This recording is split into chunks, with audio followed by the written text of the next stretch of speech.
까지입니다. 그 예물이 소의 번제이면 흠없는 숫꽃으로 회막문에서 여호와 앞에 기쁘게 받으시도록 드릴지니라. 그는 번제물의 머리에 안수할지니 그를 위하여 기쁘게 받으심이 되어 그를 위하여 속죄가 될 것이라. 그는 여호와 앞에서 그 수송아지를 잡을 것이요 아론의 제사장들은 그 피를 가져다가 회막문 앞 제단 사방에 뿌릴 것이며 그는 또 그 번제물의 가죽을 벗기고 각을 뜰 것이요 제사장 아론의 자손들은 제단 위에 불을 붙이고 불 위에 나무를 버려놓고 아론의 자손 제사장들은 그 뜬 각과 머리와 기름을 제단 위에 불 위에 있는 나무에 버려놓을 것이며 그 내장과 정강이를 물로 씻을 것이요 제사장은 그 전부를 제단 위에서 불살라 번제를 드릴지니 이는 화제라 여호와께 향기로운 냄새니라. 아멘. 시편은 제가 찾아서 읽겠습니다. 찾으실 수 있는 분 같이 찾읍시다. 시편 22편입니다.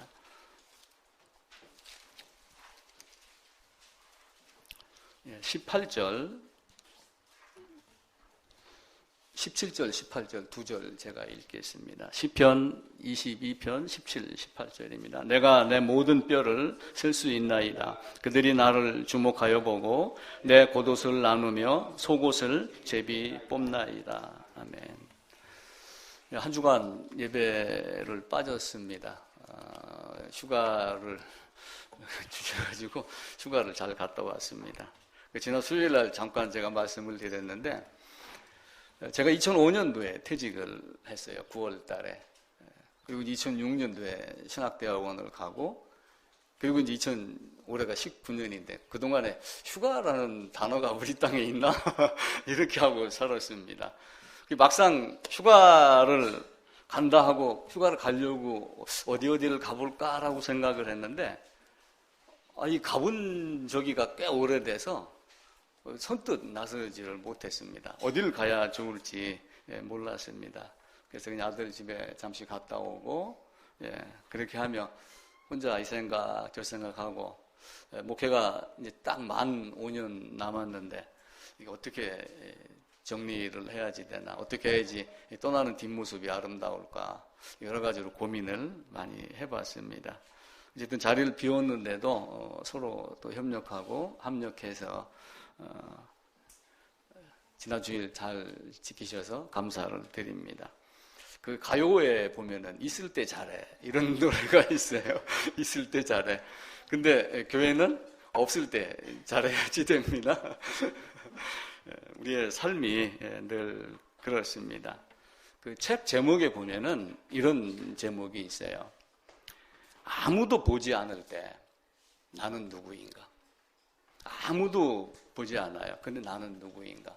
누군가가 나를 바라보고 있을 때 열심히 행동하고 생각하고 이러는 것이 아니라 아무리 보지 않아도 그 보지 않을 때 나는 누구인가? 그래서 언젠가 참새 얘기 한번 드린 적이 있었죠.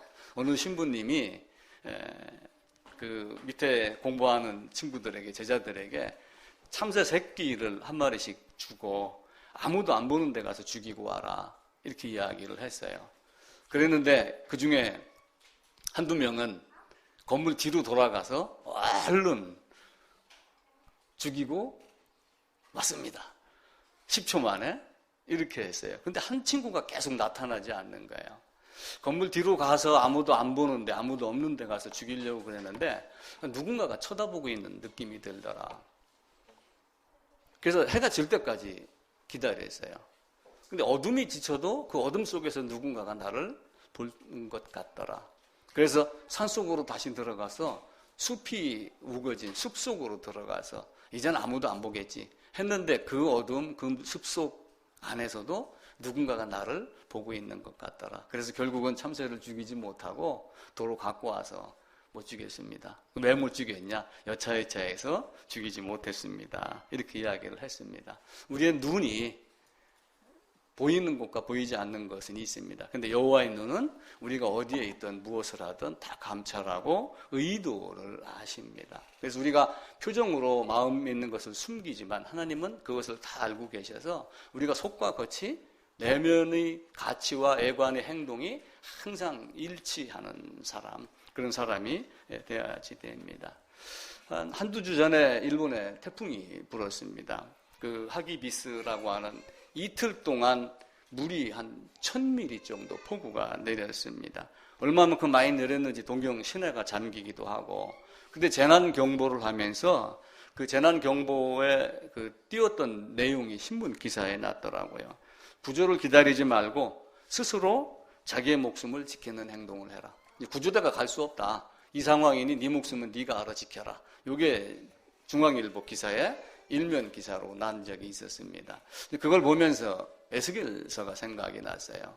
노아, 욥, 다니엘 세 사람이 있을지라도 아무도 너를 구원해 주지 못하고, 아버지가 있어도 자식의 죄는 안 되고, 자식이 아무리 똑똑해도 부모의 죄도 안 되고, 자기의 죄는 자기의 죄악으로, 자기의 의는 자기의 의로움으로 자기만 건짐을 받는다라고 하는 그 내용.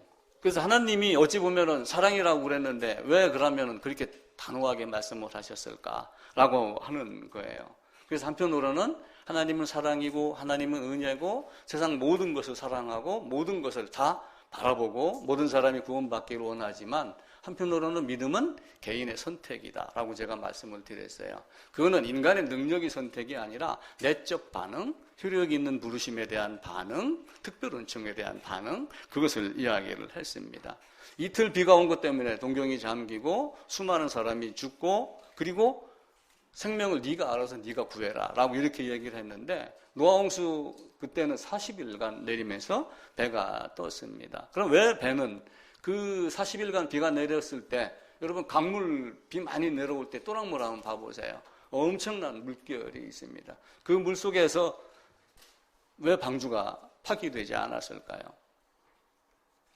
설계도대로 지었기 때문에 그래요. 근데 자기가 생각하기로 이렇게 해가지고 이게 배가 뜨겠어?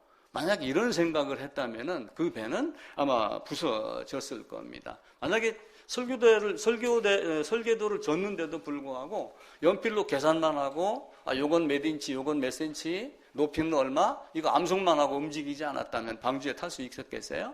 설계도대로의 완성이 우리의 사실은 믿음입니다. 우리가 믿는다 입술로 하지만 머리에서 가슴까지 내려가는 그러한 것들이 우리 모두에게 있어야지 됩니다. 우리가 잠깐 후면 오실 일을 기다리고 있지만, 우리는 우리가 갖고 있는 얄팍한 지식, 지혜, 어떤 생각 때문에 하나님의 말씀을 다 안다 이렇게 여기고 있는 것 같아요. 실제 그 시내에 보면은 곳곳에 무슨 태권도 도장, 무슨 유도장 이런 거 많이 있습니다. 고수들은 점잖은데 흰띠 막 끌고 그 다음에 노란띠 매주면 그때부터 이게 천하가 무적이 되는 거예요. 인생도 그렇습니다. 성경을 조금 알고 그러면은 뭔가 다 되는 것 같고 문자주의로 계속 받아들여요. 그래서 하나님이 왜 우리에게 그런 말씀을 하셨을까라고 하는 그 속의 깊이를 알아야지 됩니다. 방주에 타지 못한 자는 결국은 다 어디로 갔어요? 에스겔서에 나와 있는 대로 에덴의 땅속으로 다 들어갔다. 그게 지금 뭐가 돼서 나온 거예요? 지금 우리 차 타고 다니는 기름이 거기서 다 나온 겁니다. 그것들이 썩어서 지금 가스가 나오고 이렇게 하는 거예요. 그래서 성경이 말씀하는 그 근원, 왜 이 말씀을 하셨을까라고 하는 그 왜를 계속해서 말씀하고 또 생각하고 이렇게 하셔야지 됩니다. 그 지난주에 제가 설교 마치고 오후에 교제를 하면서 그 연필로 쓰는 것과 만년필의 차이를 말씀을 드렸죠. 우리 초등학교 들어가면은 연필, 그것도 연필 뒤에다가 지우개 달린 게 특허가 나와가지고 떼돈을 벌었습니다. 틀리면 고칠 수 있다. 이건 지극히 좋은 거예요. 그런데 프랑스의 저학년은 그렇게 하지 아니하고 초등학교 들어가서 한 1학년 정도 지나면은 반드시 만년필로 쓰게 한다. 그리고 만년필로 쓰니까 장난도 못 치지요. 글씨도 예술되지요. 또 잉크를 쓰니까 지울 수 없죠. 그래서 처음부터 완벽하게, 처음부터 사실적으로 깨닫게 하고 공부하게 하려 합니다. 그러면서 제가 누가복음에 대한 이야기를 드렸습니다. 누가복음 1장에 그 내용을 적었을까? 왜 이 이루어진 사실에 대해서 우리가 처음부터 목격자와 말씀에 일꾼된 자, 전해준 내력을 그냥 그대로 저술하려고 근원부터 자세히 살피었다. 그래서 누가복음을 기록하기 위해서 많은 사람을 만나고 많은 지역을 다니면서 예수님이 어떤 분이었는가 이것들을 전부 보고 듣고 배우고 이렇게 했습니다. 우리도 마찬가지로 그런 모습이 되어야지 됩니다. 우리 인생이 길은 것 같지만 짧습니다. 어디 여행을 할 때 어디를 갑니다. 갈 때는 길이 멀어지는데 멀다고 느껴지는데 돌아올 때는 희한하게 금방 와요. 어제 어떤 친구가 와가지고 내가 여기 아무로에 와 있으니까 잠깐 만납시다 해갖고 아무로를 가는데 아무로가 저기 있는 줄 아는데 가는데 한참 걸렸어요. 근데 그 친구하고 헤어지고 딱 돌아오고 교회로 오는 그 시간은 순간 오더라고요. 아마 60, 70이 넘으면은 순간 세월이 살같이 날아간다라고 하는 말이 있습니다. 오늘은 특별히 비디오를 한 편 보겠습니다.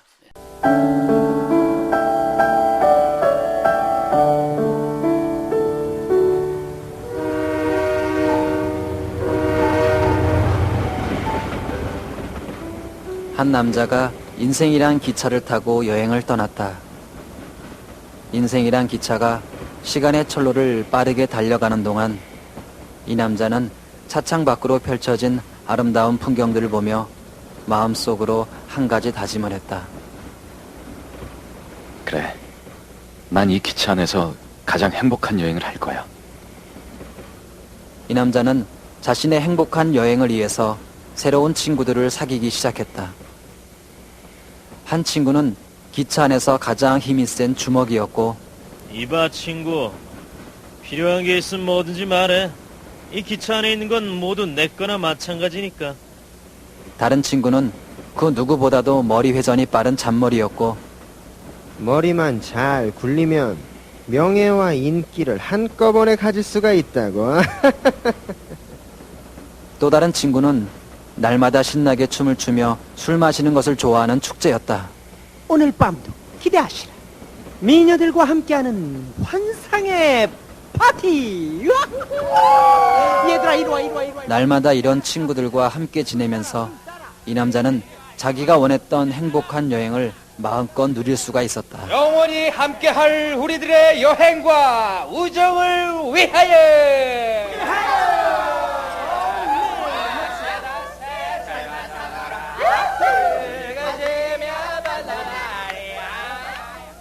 그러던 어느 날 잔뜩 술에 취해서 누워있는 이 남자에게 어떤 한 사람이 찾아왔다.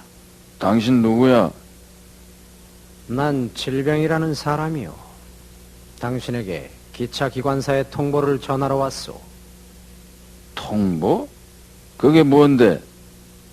당신은 죽음 정거장인 다음 정거장에서 내리시오. 거기가 당신의 마지막 정거장이요. 마지막 정거장? 갑작스런 기관사의 통보에 이 남자는 깜짝 놀랐다. 자신의 인생 여행이 이렇게 갑자기 끝날 줄 몰랐던 것이었다. 그리고 처음 가보는 죽음 정거장에 대한 두려움이 이 남자를 더 무섭게 했다.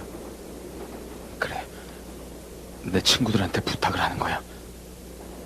이 남자는 죽음 정거장에서 자기와 함께 내려줄 수 있는 친구를 찾기 시작했다. 하지만 이 남자와 함께 죽음 정거장에서 내리겠다는 사람은 단 한 명도 없었다. 이복의 친구, 이게 내가 가진 모든 재산이야. 이 모든 걸 다 줄 테니까 나와 함께 다음 정거장에서 내려줄 수 없겠나? 아 미쳤어? 죽음 정거장에서 내릴 거면 그딴 재산이 뭐가 필요해? 저리 가. 재수없게 우리까지 병에 걸리면 어떡하려고 그래. 이복에, 그래도 우린 친구잖아. 떠날 놈이 친구는 무슨 얼어 죽을 놈의 친구. 왜 그래? 갈 놈은 가라고 그래. 우리끼리 신나게 놀아보자고. 이 남자의 절박한 심정과는 상관없이 인생이란 기차는 죽음 정거장을 향해서 쉬지 않고 달려갔다. 내가 그동안 헛살았어. 그동안 헛살았던 거야. 그의 몸과 마음은 쇠약해질 대로 쇠약해졌다. 하지만 이 남자가 믿었던 기차 안의 모든 친구들은 그에게 작은 관심조차 보이지 않았다. 죽음 정거장 앞에서 그는 오직 혼자일 뿐이었다.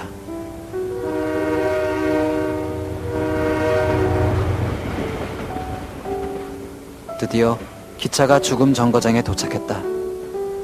이 남자는 기차에서 혼자 내릴 수밖에 없었다. 등 뒤로 사람들의 웃음소리가 기분 나쁘게 들려왔다. 다시 떠나가는 기차 소리가 완전히 사라질 때까지 그는 고개를 돌리지 않았다.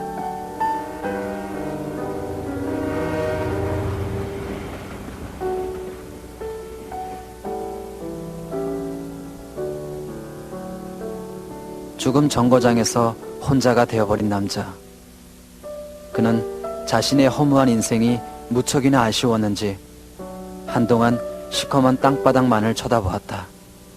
그리고 긴 한숨을 내쉬었다.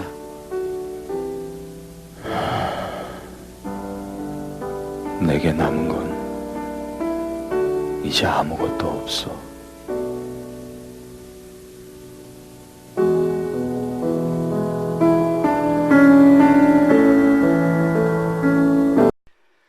영화 신은 죽었다라고 하는 영화가 또 있습니다.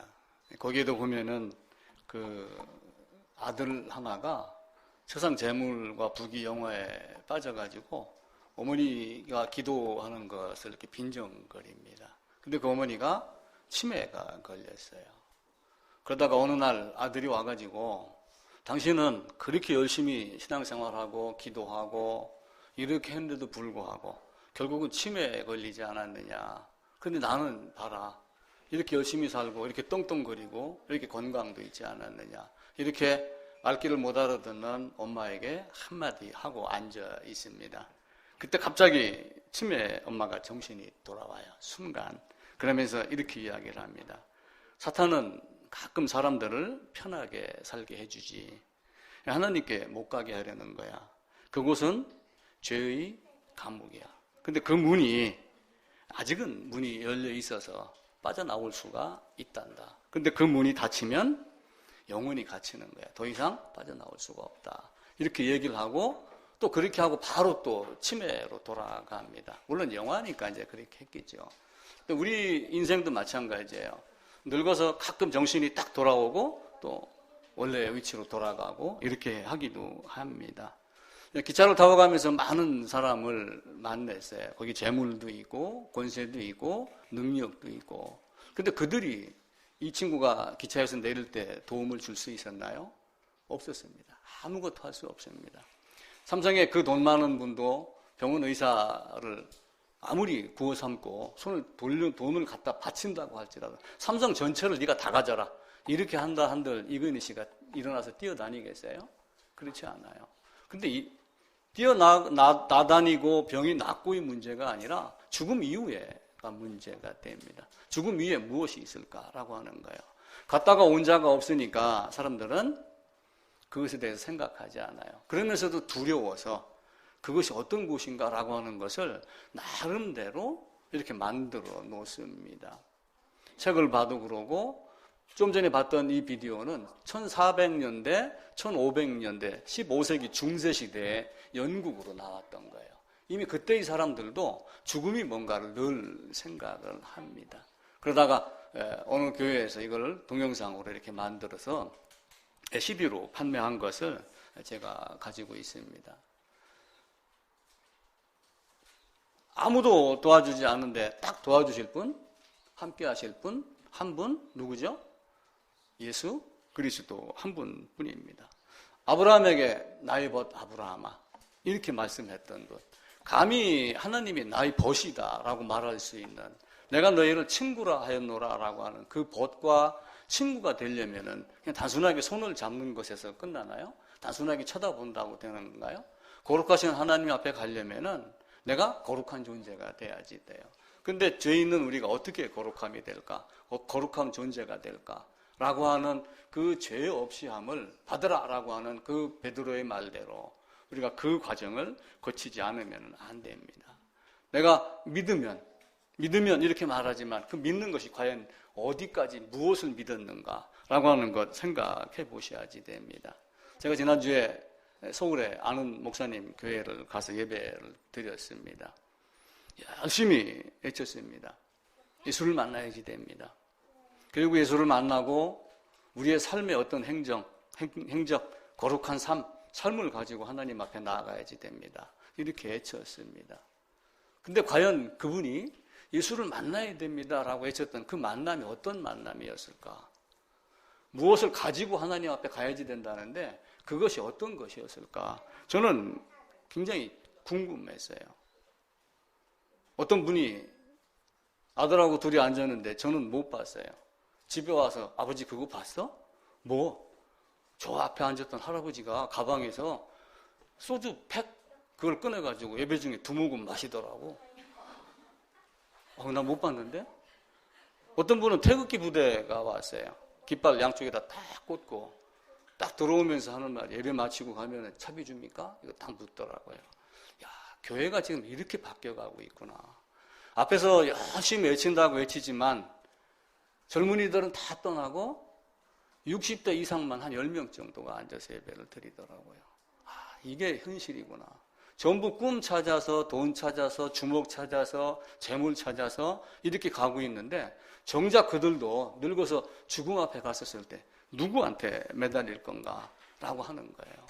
그 설계도를 준 대로, 성경을 준 대로, 성경에 쓰인 대로, 성경대로 죽고 성경대로 사는 것을 성경이 기록한 바대로 우리가 하지 않으면 안 돼요. 그거를 우리는 열심히 찾아야지 됩니다. 그 찾는 것은 물론 설교나 이런 것도 있어요. 근데 중요한 건 누가 차지해야지 돼요? 자기 자신이 차지해야지 돼요. 그래서 우리가 하는 말로 말을 물가로 데려가도 먹이지 못하고 목이 마른 그 소가 말이 먹는다 그러죠. 딕셔너리 해갖고 사전이라고 하는 것이 있어요. 사전. 미국에서 어떤 할머니가 한 분이 있었는데 좀 애로웠겠죠. 근데 자기 사는 골목 이웃에 착한 아이가 하나가 있었습니다. 근데 이 아이가 초등학교 들어가는 걸 보고 2학년 때쯤인가 3학년 때쯤 사전을 한 권 선물을 했어요. 근데 이 아이가 사전을 선물 받고 1년, 2년이 지났는데 어휘력이 증가했고 그 다음에 공부도 열심히 하고 사고방식도 달라지고 했다는 소문이 나기 시작을 했어요. 그것을 그 동네에 있는 어떤 교육 관계자가 알아가지고 이게 정부에 보고가 돼가지고 지금 미국에는 3, 4학년 되면은 전 아이들에게 사전을 지급을 한답니다. 우리는 배를 불리려고 식권을 제공하잖아요, 나라에서. 그들은 머리를 키우게 하려고 사전을 지급을 합니다.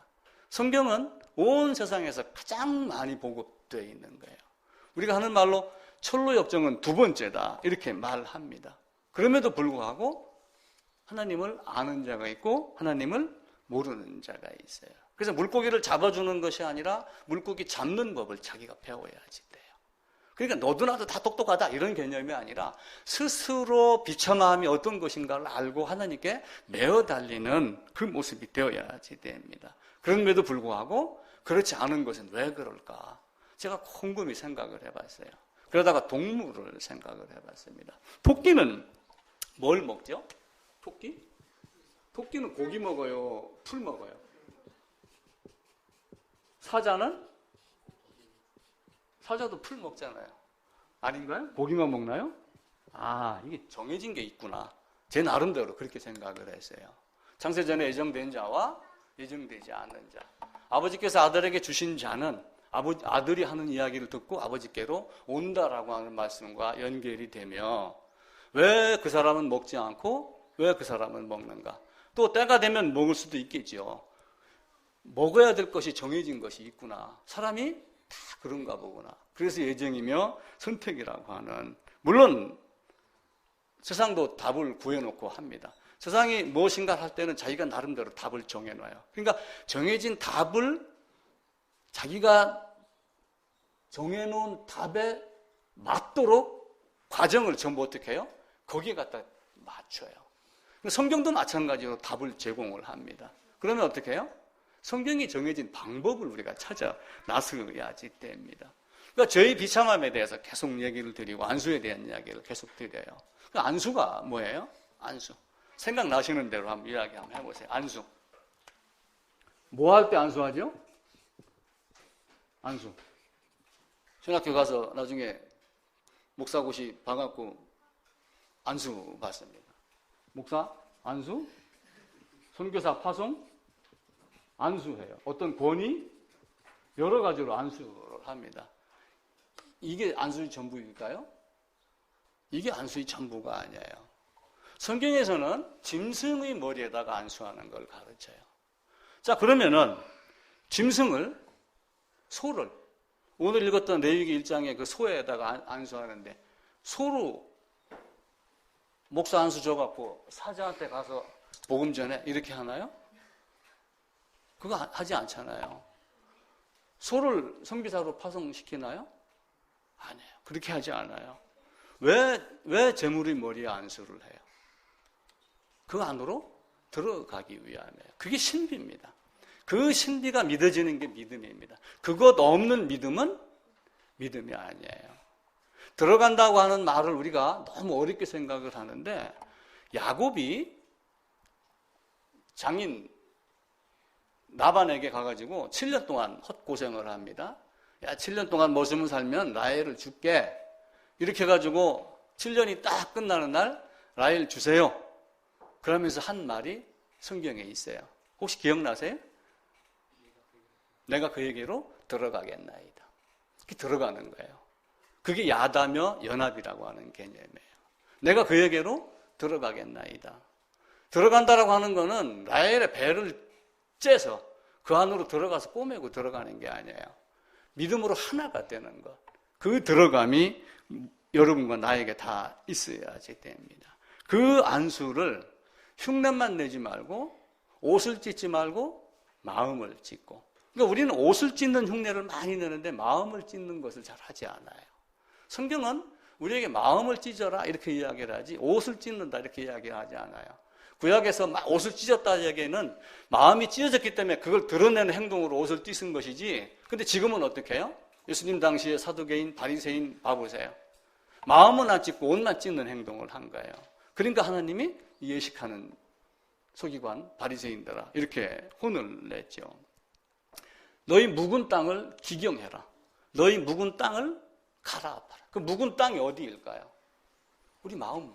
요 마음판, 요 두꺼운 얼마나 비가 안 오고 물을 안 주고 오래됐는지 갈아엎은지 딱딱하게 굳어갖고 삽질이 잘 안 되는, 꽃갱이질이 안 되는 그 마음판을 갈아엎어버려라. 그리고 그 안에 있는 돌멩이를 꺼내고 부드럽게 해라. 그리고 거기다가 씨를 뿌려야지 된다. 이야기를 합니다. 그럼 안수를 하면은 그 다음에 어떻게 해요? 레위기 1장 우리가 읽었죠. 소를 잡습니다.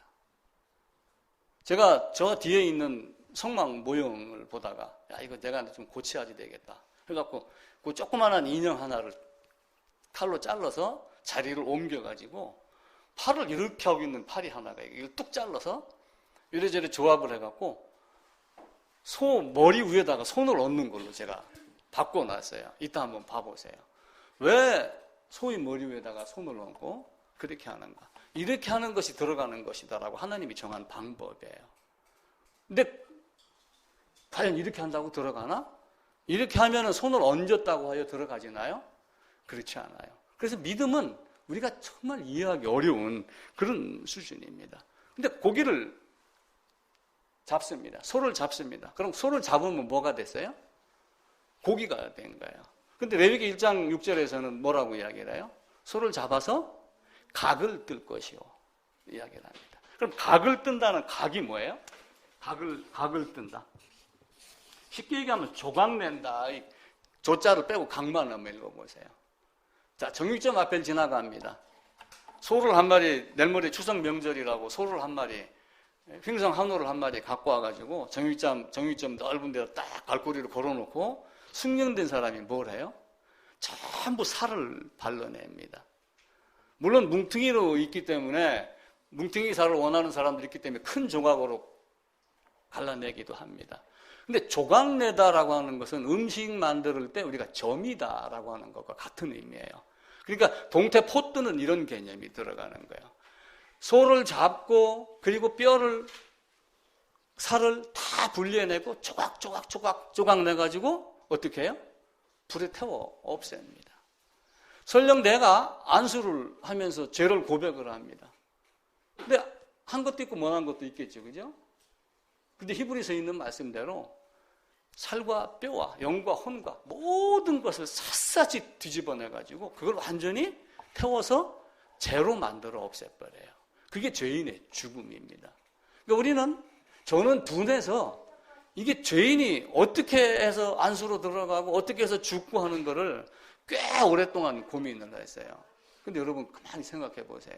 성경이 정한 방법대로 믿어지는 것이 믿음인가? 내가 생각한 대로 생각한 것이 믿음인가? 라고 하는 것을 살펴보야지 됩니다. 그 조각조각 나눠서 불에 태우고 그리고 나중에 완전하게 죄가 되고, 그래서 각을 뜬다라고 하는 이 말이 있고, 이제 우리가 비행기가 공중을 날다가 폭파돼 갖고 공중분해 됐어요. 공중분해. 이 해가 뭐냐면은 소를 잡는 과정을 이야기를 하는 거예요. 소를 잡는 것. 자, 그러니까 제가 이제 한문이 좀 서투른데 한번 보겠습니다. 이렇게 해가지고 이게 뿔 나타내는 각이에요. 소의 뿔 얘기하는 이게 소우자입니다. 소를 뭘로 잡냐면은 칼로 잡아가지고 살을 발라내고 관절 골수까지 전부 헤쳐서 조각조각 내고 저미는 것. 이게 분해할 때 해예요. 여기 뭐가 들어가냐면은 여기 소가 들어가고 여기가 칼이 들어가고 뿔 날려. 이게 분해한다 이런 뜻이에요. 내가 무엇을 이해한다라고 할 때 이해의 해도 같은 단어를 써요. 그러니까 이해, 언더스탠드가 결국은 뭐예요? 그걸 완전하게 파고들어서 그 속속들이 생각할 수 있는 능력, 이걸 다 가지고 알아채는 것. 문제를 해결했다라고 하는 것도 대충 넘어가서 숨겨 있는 게 아니라 완전히 흐트러져 가지고 속에 있는 것까지 완전히 다 해결한 것. 예수님이 시편 22편에 보면은 예수님이 어떤 모습으로 돌아가실까가 나옵니다. 시편 22편에 보면은 저희가 내 겉옷을 나누고 속옷도 제비 뽑나이다 이렇게 되어 있어요. 자, 그러면은 시편 22편에 있는 말씀에 근거하면 예수님이 십자가에 달려 있고 밑에 있는 병사들이 속옷을 나눕니다, 제비 뽑습니다 라고 하게 된다면은 어떤 게 결론이 나요? 여기 계신 분이 옷을 입고 있어요? 다 벗고 있어요? 다 벗고 있는 거예요.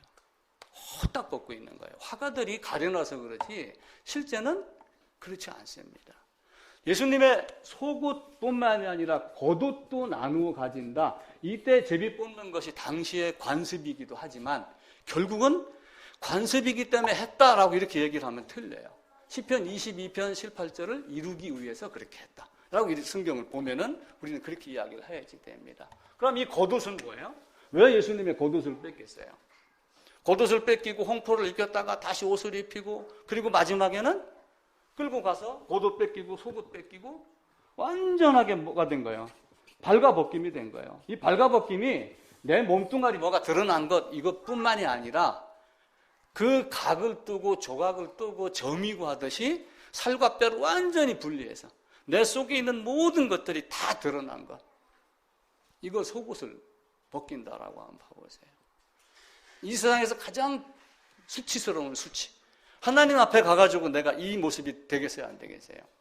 드러납니까, 안 드러납니까? 하나님 앞에 가면 숨긴 것이 없이 다 드러난다.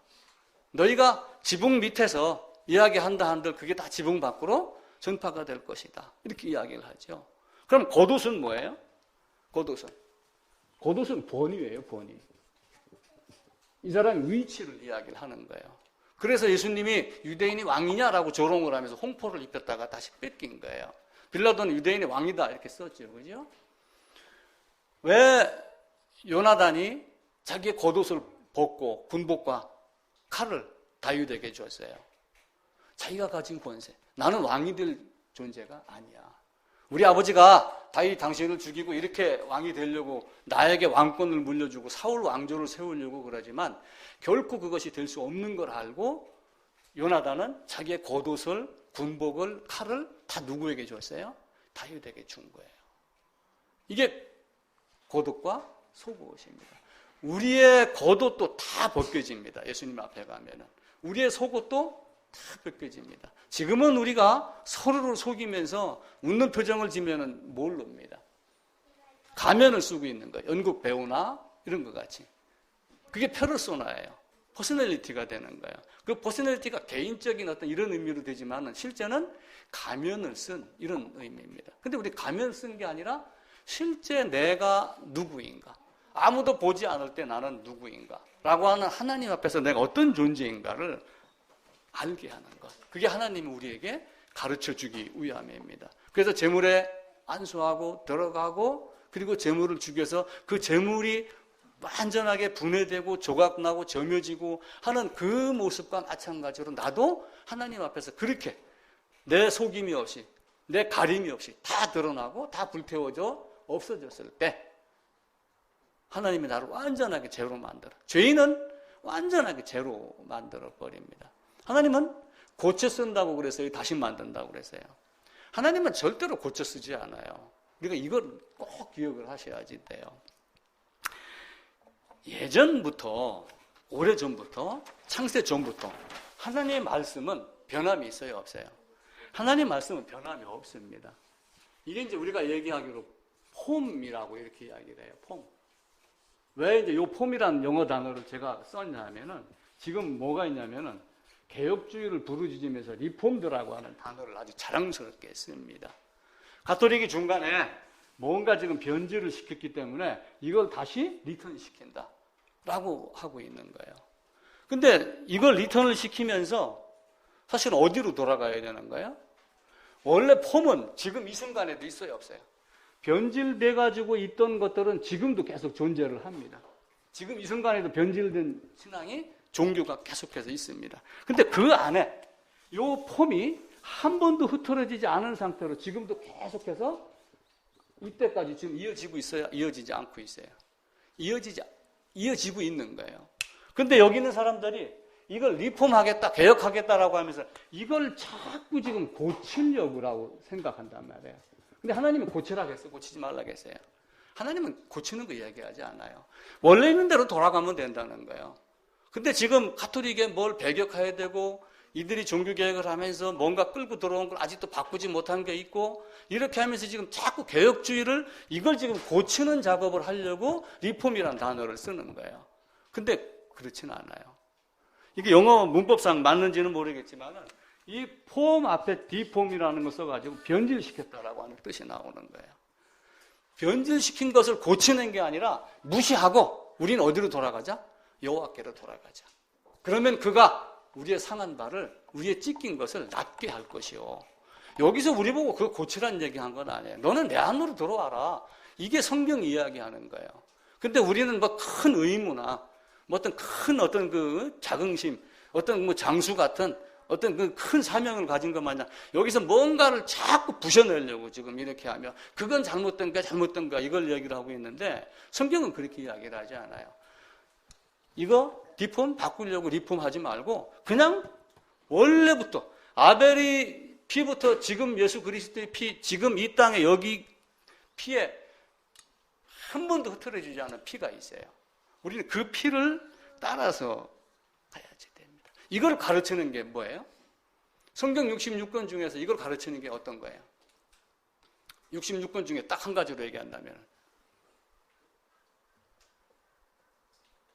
어떤 성경? 레위기예요. 성경 전체가 레위기에 포함이 되어 있습니다. 제가 이제 페이퍼 한 장씩 나눠 드렸죠. 그거 한번 봅시다. 구약에 예수님이 있다 없다? 어떤 사람들은 없다 하고 어떤 사람이 있다 하고 그러는데 예수님이 있어요 없어요? 삼위 하나님이 영원 전부터 계셨습니다. 성부, 성자, 아브라함에 나타난 천사, 사람 그러면서 성육신의 예표로 미리 다 드러내고 다윗이 성령의 인도를 받아라고 하면 성령 하나님도 구약에 다 있습니다. 예수님은 성령 하나님은 창세 전부터 태초부터 그리고 구약 시대부터 그리고 예수님 오심 그 이후도 계속하여 있습니다. 이게 제일 위에 첫 번째 그림입니다. 그래서 두 번째는 성경 전체 살펴보기 두 번째 시간입니다. 그 중심이 어디냐면은 레위기예요. 레위기.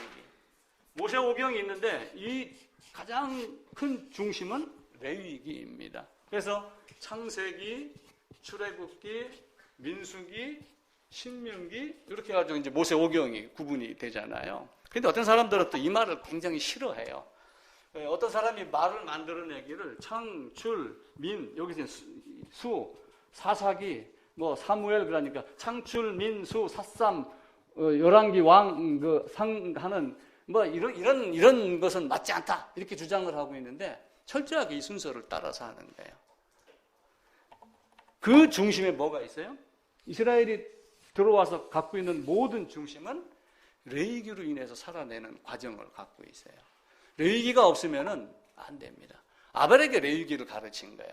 아담에게 레위기를 가르쳤어요. 그래서 가죽옷이 등장을 합니다. 아벨에게 제물을 드리게 했는데 아벨이 제물이 누구였어요? 아벨이 제물이 아벨이었어요. 그걸 가르치는 거예요. 그 안수를 미리 다 가르칩니다. 아브라함은 이걸 알았겠어요? 몰랐겠어요? 아브라함은 예수를 알았어요? 몰랐어요? 이미 다 알았어요. 다 알고 오실 예수도 알고 다시 오실 예수도 알아요. 이삭은 알았겠어요? 몰랐겠어요? 이삭도 압니다. 이삭이 유대 역사가 요세푸스의 말에 의하면 번제단에 올라갔을 때의 나이가 25세 정도다 이렇게 이야기를 합니다. 그러면은 아브라함이 몇 살이에요? 125세입니다. 그럼 125세 노인네가 25세 청년이 안 돼! 나는 못 갑니다. 이렇게 하면 막을 수 있어요? 없어요? 막지 못합니다. 근데 그 25세의 청년이 그 25세의 청년을 손발을 묶어가지고 아브라함이 단 위다가 올렸을까요? 지가 먼저 올라가고 묶었을까요?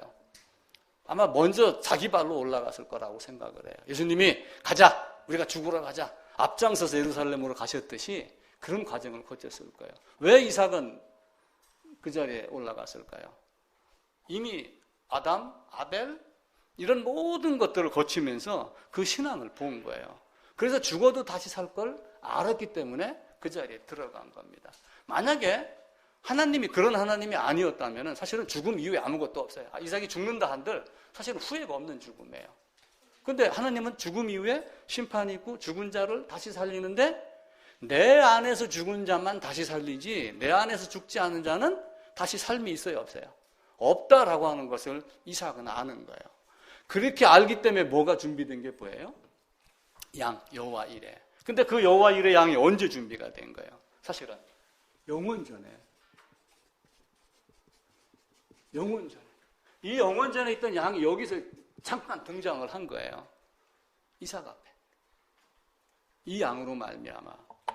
그리고 이것을 깨닫게 하면서 많은 백성이 출애굽해갖고 어디로 들어가게 해요? 광야로 들어가게. 그래서 광야 훈련시키고 그리고 신명기를 통해서 선지자의 역할을 하게 합니다. 꾸짖는 자가 되게 하는 거예요. 그 내용이 두 번째, 세 번째 그림입니다. 창세기, 출애굽기, 레위기, 민수기, 신명기가 있고 이제 창세기는 이제 위로 이렇게 시가서부터 했고 레위기 옆에 보면은 여호수아, 사사기, 룻기 해가지고 열왕기 하까지가 사실은 역사입니다. 역대상하는 역사라고 하기보다 역사를 다시 간추려서 적은 거예요. 그러니까 열왕기 상하가 있는데 열왕기 하가 있는데 여기는 뭐 때문에 했냐면은 잘못했기 때문에 뭘로 끌려간 거예요? 포로로 끌려갔어요. 그래서 열왕기 상, 열왕기 하를 보면은 잘못된 게 99%예요. 기록 내용이 보면은 잘한 게 별로 없어요. 전부 잘못된 게 많습니다. 근데 포로 가서 돌아와서 뭘 하냐면 이 중에서 좋은 것 대체적으로 뽑아 올려갖고 역대상, 역대하를 해갖고 그래도 하나님이 우리를 사랑하시니 우리의 역사는 끝이 없어라 라고 하며 역대상, 역대하를 기록을 한 겁니다. 그리고 이들이 포로로 끌려가서 에스라, 느헤미야, 에스더 이게 이스라엘 성경 전체의 역사입니다. 그럼 나머지는 뭐예요? 여기서 신명기에서 모세가 민수기 훈련받고 가나안 땅으로 입성하는 자들을 느보산 앞에서 뭐 했어요? 너희 똑바로 살아 이렇게 경고를 했죠. 이렇게 지켜야지 돼 라고 했던 요것을 이들을 향해 가지고 계속해서 뭐예요? 잘못 살면은 근데 그 내용이 전부 열왕기 상 앞에 일부하고 열왕기 하에 선지자가 집중이 되어 있어요. 그래서 중간중간에 이제 어떤 선지자가 들어갔는가라고 하는 것만 껴서 넣기만 하면은 됩니다. 그건 이제 우리가 또 추후에 이렇게 하기로 합니다. 이스라엘 역사를 살펴보면은 잘못 사는 부분들이 많아요. 그래서 항상 하나님이 죄에 대해서 죄책을 묻습니다. 그럼 죄책을 물으면 그 다음에 뭐가 있어요? 죄로 인한 벌책이 따릅니다. 잘못했지? 그럼 벌 받아야지. 그럼 죄책에서 벌책, 징계 내립니다. 그러니까 사사기 같은 경우는 그런 경우가 반복이 되죠. 그 다음에 죄책 끝나고 나면 그 다음에 어떻게 해요? 이제부터는 열심히 살아? 권면하고 위로하고, 그리고 너희가 잘 될 수 있어. 소망 주고. 그래서 죄책, 권면, 위로, 소망, 요 네 가지 패턴으로 계속 돌아가는 거예요. 근데 소망을 주고 나면 그 다음에 어떻게 해요? 또 배교. 그러니까 죄책, 권면, 위로, 소망, 배교. 죄책. 이 배교가 하나가 중간에 더 들어가요. 이게 이스라엘 역사입니다. 어쩌면 우리의 삶도 사실은 그렇게 될 수가 있습니다. 포로로 끌려갈 때 누구를 먼저 끌고 가냐면은 다니엘을 먼저 끌고 갑니다. 그러면서 백성을 보살피게 하지요. 에스겔을 끌고 가서 또 꾸짖게 하지요. 제사장 족속이니까. 그렇게 하면 여기까지 이렇게 오게 했습니다. 그래서 이 표를 여러분들이 댁에 가셔가지고 한번 쭉 다시 한번 큰 틀만 살펴보시기를 부탁을 드립니다. 이제 문제가 뭐냐면은 사실은 예배당 밖에 있는 사람들은 쳐다볼 필요도 없어요. 우리가 해결할 수 없는 거니까. 뭔가를 찾겠다고 예배당에 앉아있는 사람이 사실은 문제입니다. 근데 그들이 진짜 알았는가? 거칠의 수박 겉핥기만 했는가? 직분이라고 하여 다 하나님 나라에 가는가? 목사 안수를 받으면 다 천국에 가요? 천만의 말씀이에요. 거듭나지 아니하면 못 간다. 성경은 딱 그렇게 이야기를 합니다. 그래서 하나님이 심판을 하십니다. 나중에 에레미야에 보게 되면은 이스라엘 제의한 모든 민족은 할례를 받지 않아서 심판을 받는다. 이스라엘은 할례를 받았는데도 마음의 할례를 받지 못했기 때문에 심판을 받는다. 이렇게 이야기를 해요. 그러면은 이걸 거꾸로 얘기해가지고 우리가 유아 세례 또 신앙 고백했다고 해서 세례를 주는데 그 세례의 효력이 있겠어요, 없겠어요? 아브라함은 할례를 언제 받았어요? 믿음의 의의를 인친 할례를 받은 거야. 믿음이 우선입니다. 근데 이스라엘은 믿음이 없는 표식만 내는 할례를 받은 거야. 그러니까 그 할례가 진짜예요, 가짜예요? 가짜입니다. 지금 이 땅에도 자칫 잘못하면은 믿음이 없이 3주, 한 달, 2달 혹은 6개월 학습 세례반 해놓고 문답 세례 교인이야. 이제 천국이야. 입교. 그 다음부터 너희는 성찬에 참여할 수 있어. 그러면 영광이라고 생각을 하지만 하나님은 결코 그렇지 않아요. 우리가 호흡이 끊어지기 전에 저 마지막 죽음 정거장에서 내려야 돼라고 하는 그 통보가 딱 오기 전에 이게 명확하게 되지 않으면 안 됩니다. 그때는 어떻게 돼요? 그게 안 되면 순간 딱 마음이 흔들려서 성경 말씀이 들어오지도 않아요. 또 하나님이 들어오게 하는 사람도 있습니다. 근데 하나님이 우리에게 그 이야기를 해요. 우리가 가니까 야, 제자들이 이야기를 합니다. 뭐 귀신도 뭐 쫓겨내고 뭣도 했고 다 했습니다라고 자랑을 하니까 야, 이놈들아, 쓸데없는 것으로 기뻐하지 말고 너희 이름이 하늘에 기록된 것으로 감사해라. 그것 한 가지를 이야기를 해요. 너희가 진짜 내 안에 있는 자인가? 내 안에 없는 자인가? 사도 바울은 난 지 8일 만에 할례 받았다고 자랑했습니다. 나는 8일 만에 할례 받고 그러면서 자기 자랑을 많이 했어요. 너희같이 이방인도 아니고 나는 유대인이야. 이스라엘 민족이야. 그 중에서도 히브리인 중에 히브리인이야. 그 중에서도 가말리엘 최고의 학교에서 최고의 스승에게 교육을 받은 나 바울이야. 근데 바울이 나중에 어떻게 했어요? 내가 알고 있는 모든 것을 다 배설물로 여겼다. 똥같이 여겼다. 그렇게 이야기를 합니다. 이 똥같이 여겼다는 것을 사람들이 잘 인식을 못해요. 왜 그러냐면은 지금 수세식 변소가 거실 안쪽에 딱 들어와 있기 때문에 그래요. 우리는 시골에서 커가지고 그걸 압니다. 자, 예전에 변소하고 처갓집은 어디에 있는 게 좋다고요? 멀리 있는 게 좋다. 멀리 갑니다. 그럼 여기 구멍이 이게요, 깊은 데도 있고 작은 낮은 데도 있어요. 옛날 사람들 여기서 딱 쭈구리 앉아갖고 똥 딱 넣으면 어떻게 돼요? 이만큼 엊그제 풀었으면 괜찮아요. 근데 한참 돼가고 풀 때 다 되면은 풍덩 하면 어떻게 돼요? 뭐 궁딩기고 뭐고 다 묻습니다. 너희가 이 똥처럼 멸망할 것이다. 욥기는 그렇게 말해요. 들어가면 다시 나와요, 못 나와요? 거름돼서 밭으로 흩어지는 것 이외에는 너희가 아무것도 할 수 없다. 욥기서 한번 찾아보겠습니다. 시편 그 앞입니다. 욥기서 20장입니다. 20장 5절입니다.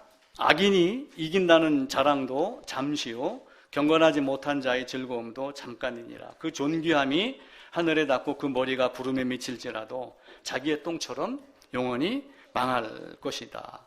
죽음에 가져가는 게 없고 그리고 사람들에게 칭찬을 받을지라도 하나님의 말씀을 깨닫지 못하는 자는 멸망하는 짐승과 같도다 라고 이야기를 합니다.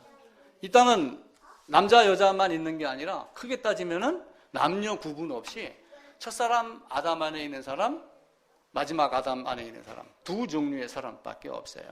나는 첫사람 아담 안에 있는가, 둘째 아담 안에 있는가 라고 하는 거예요. 그런데 이 안에서 이게 첫 아담입니다. 첫 아담, 마지막 아담.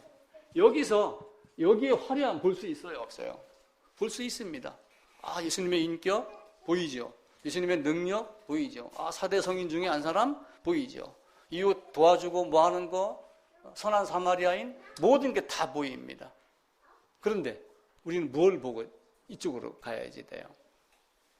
뭘 찾으러 이쪽으로 건너가야지 돼요? 죄 한 가지밖에 없어요. 다른 것 없습니다. 그것 여러분 다 알면은 여기서 헤치면 됩니다. 각자 가서 복음 전하는 자로 사세요. 그렇게 하면은 됩니다. 첫사람 아담 안에 수많은 사람이 있어요. 혁진이 안에 자식이 몇 명 있는지 몰라요. 그게 뿌린 대로 거두어지는 거예요. 요 첫사람 아담 안에도 수많은 사람들이 여기에 계속해서 존재해 있습니다. 이게 누구예요? 모든 인류. 모든 사람들이 다 있습니다. 딱 건너가야 돼요? 안 건너가야 돼요? 첫사람 아담 안에서 마지막 아담 안으로 건너가야지 됩니다. 며느리가 아기를 낳았다고 그래서 호박 액기스를 내서 준다고 한 통을 샀습니다. 한 통을 사다 보니까 딸들이 아기 낳았을 때 못 해준 게 생각이 난다고 한 통을 더 샀어요. 우리 딸들이 이 설교를 듣고 우리 엄마가 곧 호박 액기스를 보내겠구나 하고 기대를 하고 있으면 됩니다. 호박을 딱 자르니까 그 안에 씨가 가득 들어있더라고요. 권사님이 가끔 고추 갖고 오는 거 가위로 뚝 자르면 그 안에 씨가 가득 들어있어요. 토마토를 먹으면은 그 요만한 알갱이 작은 것 그 안에 씨가 가득 들어있어요. 그럼 씨 없는 줄기를 딱 뽑아 올리니까 고구마가 땅콩이 주렁주렁 달려있어요. 첫 아담 안에 모든 인류가 다 여기에 있어요. 근데 둘째 아담 안으로 건너오는 자. 그래서 우리는 외쳐야지 됩니다. 여기가 개떡 같고 여기가 힘이 들고 이 방주 안에 멀미가 있고 짐승이 울고 짐승 똥이 있고 시끄럽고 냄새나고 그렇게 하더라도 여기가 천국이야. 이쪽으로 건너오나? 우리는 그렇게 외쳐야지 됩니다. 아브라함은 단순하게 이삭을 드린 게 아니에요. 이삭을 보았기 때문에, 이삭을 만났기 때문에 그렇게 드리는 겁니다. 아브라함이 태어날 때 셈이 450세였습니다. 아브라함이 125세 때, 이삭이 25세 때 모리아산으로 갔습니다. 그럼 그때 셈의 나이가 575세입니다. 셈이 600세에 죽었습니다. 셈 이후에 데라까지 약 8대 9대 정도의 사람이 있는데 아브라함이 나기 바로 그 전에 대충 다 죽습니다. 그럼에도 불구하고 신앙이 다 전수가 됩니다. 하나님의 신앙은 그냥 끊겨서 어떤 사람이 이렇게 만들어진 게 아니에요. 우리가 아브라함을 불러냈다라고 하고 이렇게 이야기를 하지만 불러낸 것은 천둥소리 같이 하늘에서 그런 것이 아니라 사람의 말과 말을 통해서 모세와 선지자에 기록한 이 말씀을 통해 가지고 아브라함에게도 들리고 그리고 아브라함도 그걸 알고 그리고 건너가고 그렇게 한 거예요. 이삭도 마찬가지로 그렇게 한 겁니다. 이 모든 것의 기초는 레위기에서 다 나옵니다. 그래서 이스라엘 백성은 이 레위기를 기준으로 해서 살아내는 거예요. 이 레위기를 항상 마음속에다 품고 가나안 들어가서 레위기를 품고 살았으면 바로 살면 되고 레위 지파가 바른 역할을 하면 됐는데 바로 못했습니다. 그러니까 엉뚱한 놈이 튀어나온 거예요. 사울이 튀어나왔죠. 사울 착각을 한 거죠. 근데 하나님은 너무 알고 끝내는 유다의 족속으로 약속한 다윗을 통하여서 열왕기, 그리고 말 안 들으니까 포로. 근데 포로로 끌려가는데 죽였어요, 안 죽였어요? 안 죽이고 다시 되돌려서 살리신 하나님. 그래서 우리가 둘째 아담 안에서 자빠지고 넘어지고 많이 하지만 그래도 여기가 꽃길인 거예요. 여기서 아무리 좋아도 꽃길이 아니에요. 그제 보니까 이재용 씨가 재판받으러 갔더라고요. 만약에 법원에서 당신 구속 3년 집행유예 없음 이러면 어떻게 돼요? 한국의 재벌이 그냥 가는 거예요. 법 앞에는 누구도 예의 없습니다. 그게 공의라고 하는 거예요. 공의라고 하는 뜻은 어느 누구도 예의 없이 법 앞에서 공평하게 심판을 받는 것. 이게 하나님이 말씀하시는 공의의 심판입니다. 하나님 우리에게 이 레위기로 가르쳐 주었어요. 그러니까 우리가 구약 신약을 얘기하면서 자꾸 예수 있다 없다 이렇게 얘기를 하는데 이 안에 우리 주님이 있어요 없어요? 이미 여기서 말씀드렸죠. 삼위 하나님이 구원 협의하고 구속 언약해서 이렇게 할 거다라고 하며 방법까지 사실은 다 생각을 한 거예요. 그 방법대로 성육신하에 오셨으니까 이미 모든 것이 다 있는 겁니다. 어거스틴이 이렇게 이야기를 했어요. 신약은 구약 속에 감추어 있으며 구약은 신약 안에서 만개되었다. 꽃이 활짝 피듯이 이렇게 피었다. 신약은 구약 속에 잠재해 있고 구약은 신약에서 뚜렷이 나타났다. 구약과 신약은 절대로 끊을 수 없습니다. 단지 예수님이 등장한 그걸 놓고 사람들이 구약, 신약 이렇게 구분을 하지만 우리에게는 구약, 신약을 나누면 안 됩니다. 물론 옛 언약, 새 언약이 있으니까 구분을 할 수도 있겠지만은 그 짐승을 죽여서 완전히 죄로 만들고 가지에 태워서 짐승을 죽여서 나왔던 그 피의 흐름, 그 피의 강물, 그 줄기를 따라서 우리가 살지 않으면 우리는 끝입니다. 아무리 해박한 지식을 갖고 있다 한들, 아무리 언변이 뛰어나다 한들 하나님 앞에서 그것이 무슨 의미가 있겠어요? 전도서 한번 보겠습니다. 욥기, 시편, 잠언, 전도서 6장입니다.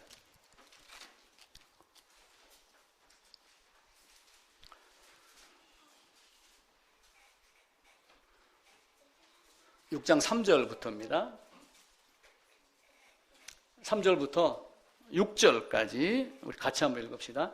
사람이 비록 100명의 자녀를 낳고 또 장수하여 사는 날이 많을지라도 그의 영혼은 그러한 행복으로 만족하지 못하고 또 그가 안장되지 못하면 나는 이르기를 낙태된 자가 그보다는 낫다 하나니 낙태된 자는 헛되이 왔다가 어두운 중에 가매 그의 이름이 어둠에 덮이니 햇빛도 보지 못하고 또 그것을 알지도 못하나 이가 그보다 더 평안함이라. 그가 비록 1000년의 갑절을 산다 할지라도 행복을 보지 못하면 마침내 다 한 곳으로 돌아가는 것뿐이 아니냐. 옛날 우리나라에 동방갑자 3000 하는 이런 얘기 있었어요. 3000갑자를 살고 싶은 거예요. 그래서 1000년의 갑절을 산다 한들 행복을 네가 알지 못하면 네 마지막이 어떻게 되겠느냐라고 하는 거예요. 그 행복이 무엇일까요? 1000년을 갑절을 살고 자식이 100명이고 오만 권력을 다 누려요.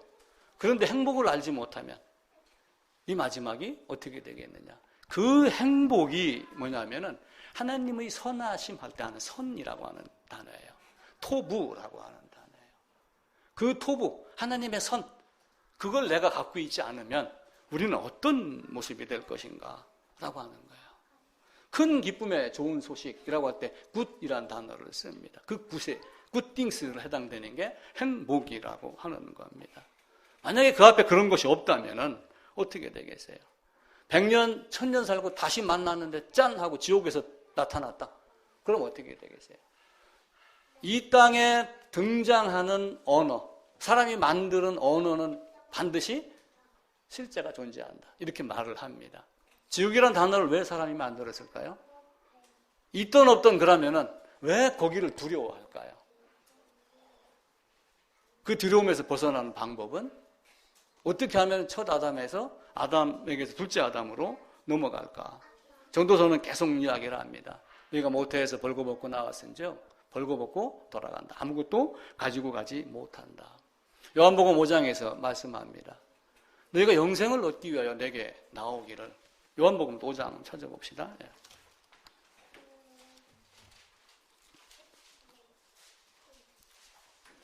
39절입니다. 5장 39절입니다.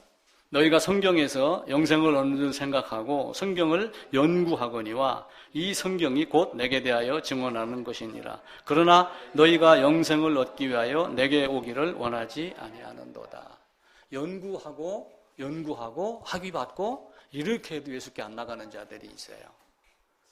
에이, 그런 사람이 어디 있어? 신학 박사 학위 받았는데 그런 사람이 있겠어? 있습니다. 있기 때문에 이런 말이 있는 거예요. 연구한다 해야 되는 것이 아니에요. 어린아이와 같은 마음이 있었을 때만 성경이 보입니다. 예수님은 묻습니다. 너희가 무엇을 구하려고 광야에 나갔더냐? 그 말을 바꿔 얘기해 보세요. 너희는 무엇을 구하려고 성경을 보느냐? 너희는 무엇을 구하려고 교회당에 와서 이 좋은 시간, 아직 추위가 오지 않아서 햇볕이 따뜻한 이 시간에 왜 여기 나와서 앉아 있느냐? 그걸 묻습니다. 요한은 또 예수님에 대해서 물어요. 오실 그이가 당신입니까? 아니면 우리가 다른 사람을 기다려야지 됩니까? 오실 그이 메시아, 당신이 그 메시아 맞습니까? 근데 왜 그 메시아가 맞는데 왜 내가 아직도 감옥에 있어야죠? 나를 좀 풀어냈어야지 당신이 메시아가 됐는데 왜 그게 안 됐죠? 요한은 그렇게 묻고 있어요. 예수님의 이야기를 합니다. 아직 내 때가 이르지 아니하였다. 지금 네가 감옥에 있는 그것 가지고 나로 말미암아 실족하지 아니하는 자가 복이 있도다. 아직 해야 될 일이 남아있는데 요한은 다른 각도로 예수님을 바라보고 있는 거예요. 예수님의 인격이 있고 능력이 있고 많은 것들이 있지만 사람들이 죽음을 바라보지 않아요. 심판을 바라보지 않습니다. 그러면서 예수의 인격체만 바라보는 거예요.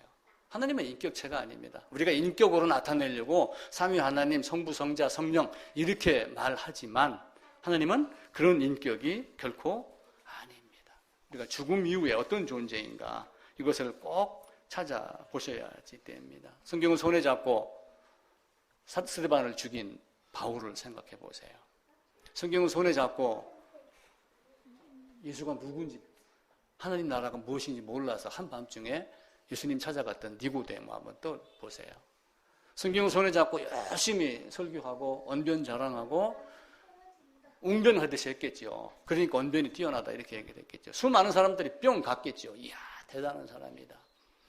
근데 브리스길 나가 보니까 쭉정이야. 아무것도 없는 거예요. 포장지만 화려하지 속이 없는 거예요.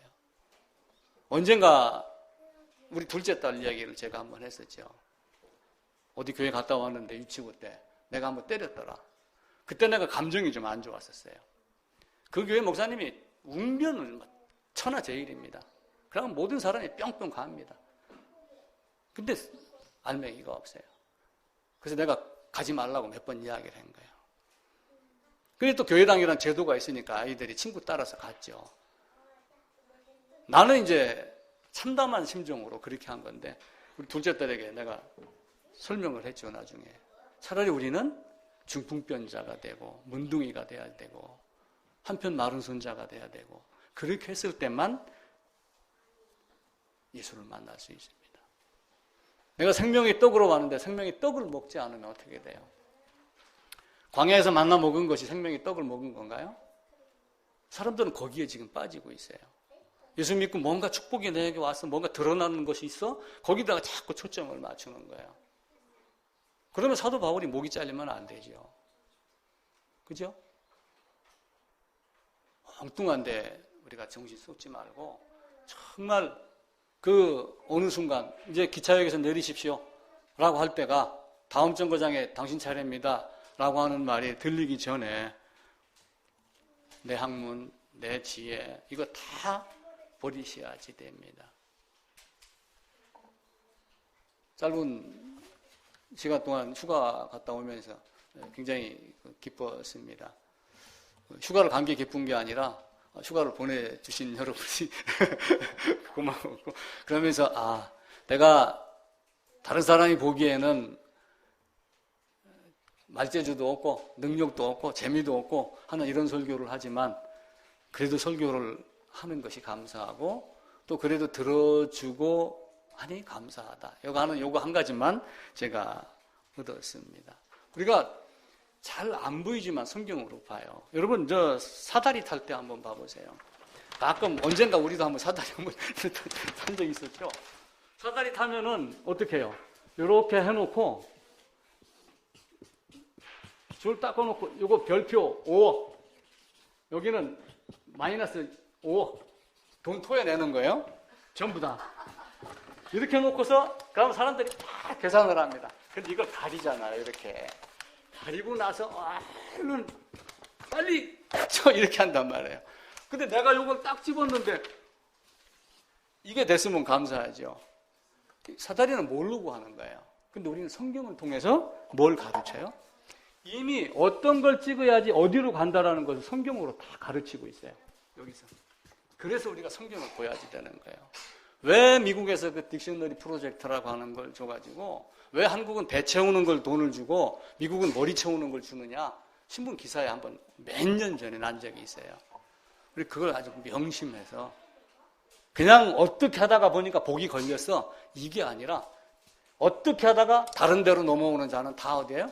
마이너스 5억입니다. 근데 나로 말미암지 않고는 라고 하는 것이 됐을 때만 5억, 50억, 500억, 5천억 그리고 그것이 영원토록 이렇게 됩니다. 그래서 그것들을 여러분과 또 여러분 모든 자녀들에게 또 자신에게 또 깊이 뿌리 내리는 그런 모습이 되기를 부탁을 드리겠습니다.